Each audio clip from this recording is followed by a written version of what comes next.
L'excellence a un prix, 67 millions d'euros. C'est la somme que vont recevoir 8 laboratoires rhône-alpins pour financer leurs recherches sur le cerveau. La précarité énergétique, comment la combattre? Par de petits gestes simples, c'est en tout cas la réponse de la municipalité de L'Isle-et-Lannoy dans le Nord. Mais tout de suite, une autre façon de consommer qui fait également du bien à l'environnement, au porte-monnaie et surtout aux autres. À Aix-en-Provence, une boutique Emmaüs en ville vient d'être inaugurée.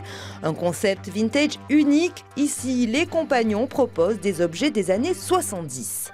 Dans cette petite maison pas tout à fait comme les autres du centre-ville d'Aix-en-Provence, la communauté Emmaüs s'est lancée dans un nouveau concept. Une boutique solidaire mais au style vintage, colorée, décalée. Ici, on change d'époque en déambulant de pièce en pièce et pour tous, la magie opère. Les clients sont des acteurs en fait et quand ils viennent chez nous, on les accueille comme à la maison, on discute, on peut prendre un café. Pour donner vie à cette boutique, les 40 compagnons de la communauté Emmaüs de Cabriès ont durant des mois repéré, trié, puis réparer des objets qui leur étaient donnés. Pour Jean-Paul, compagnon depuis 5 ans, cette boutique est tout simplement unique et reflète exactement l'esprit de la communauté. C'est pas l'objet qui fait le décor en définitive, c'est comment ressent la personne qui reçoit. Ça ne sera pas des vendeurs patentés, ça sera des compagnons, ça sera des chiffonniers. C'est des choses qu'on a récupérées en participant écologique, on revend. Alors en définitive, l'esprit est toujours là, c'est comme on ne s'en rend pas compte, mais c'est les faits de disposition, de fraternité, on n'a pas d'horaire, on est une famille.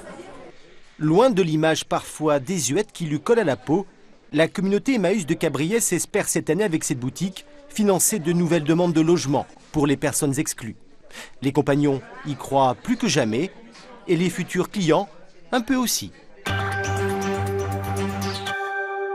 Les laboratoires d'excellence, le ministère de l'Enseignement supérieur et de la Recherche vient tout juste d'en distinguer 71 en France. 8 sont dans la région Rhône-Alpes, ils vont recevoir 67 millions d'euros, de quoi financer leur projet jusqu'en 2020.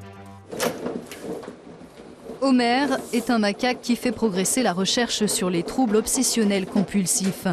Il est pensionnaire à l'Institut des cellules souches et du cerveau à l'INSERM, qui fait partie de Cortex, l'un des laboratoires d'excellence distingués par l'État. Les scientifiques lui soumettent un exercice et enregistrent les signaux émis par ses neurones. Objectif, mieux connaître les mécanismes en jeu lorsque le singe n'a pas confiance dans ses choix, comme en cas de TOC chez l'homme. Comment ça se présente ? Dans ce laboratoire d'excellence, 58 chercheurs de plusieurs instituts travailleront ensemble et avec plus de moyens sur de nouvelles procédures thérapeutiques, notamment contre la schizophrénie ou la maladie de Parkinson, une distinction saluée par le coordinateur du projet.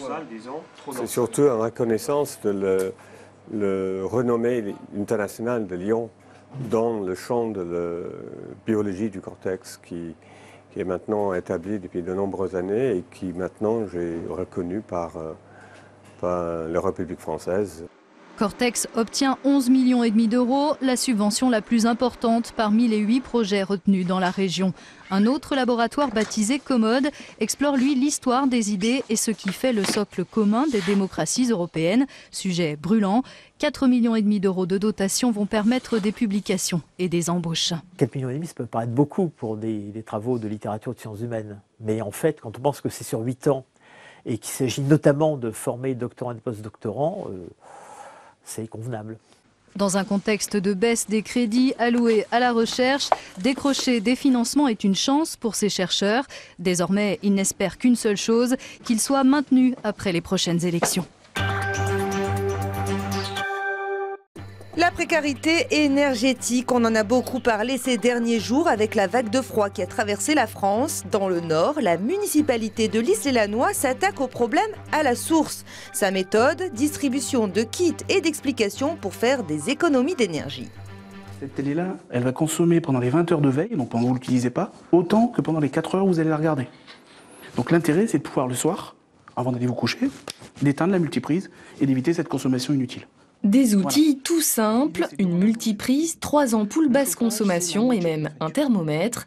Rien d'exceptionnel dans le kit, mais aujourd'hui pour Boris, c'est l'occasion d'expliquer à cette locataire les quelques gestes qui permettent de faire des économies. Les autres pièces de la maison, c'est bien faire attention à ce qu'elles soient étiquettées énergie A. On peut mettre des lampes basse consommation, mais si on allume à tort et à travers, ça n'a pas forcément d'intérêt. Donc dans tout logement, quel qu'il soit, on peut trouver une source d'économie. Par le comportement sur la gestion de l'eau, sur la gestion de l'énergie, sur l'isolation. Donc, quand on est en location, on n'a pas toujours le choix du type d'isolation, donc on peut à ce moment-là intervenir par des rideaux, par des choses comme ça. Le kit est en tout cas bienvenu pour Marie-Agnès, la bénéficiaire, car elle traverse une période difficile sans emploi depuis fin décembre. Vous allez tirer la chasse, vous allez utiliser moins d'eau.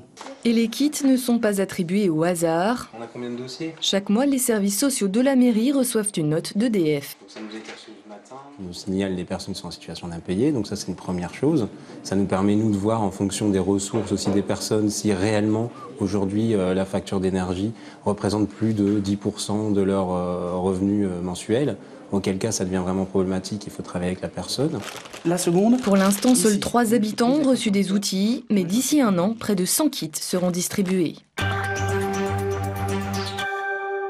Les trésors d'un petit musée dispersés lors d'une vente aux enchères à Saint-Georges-sur-Loire. C'est la collection d'un particulier décédé en 1994. De quoi attirer des curieux et des professionnels à la recherche d'objets rares. Des outils promis à une seconde vie.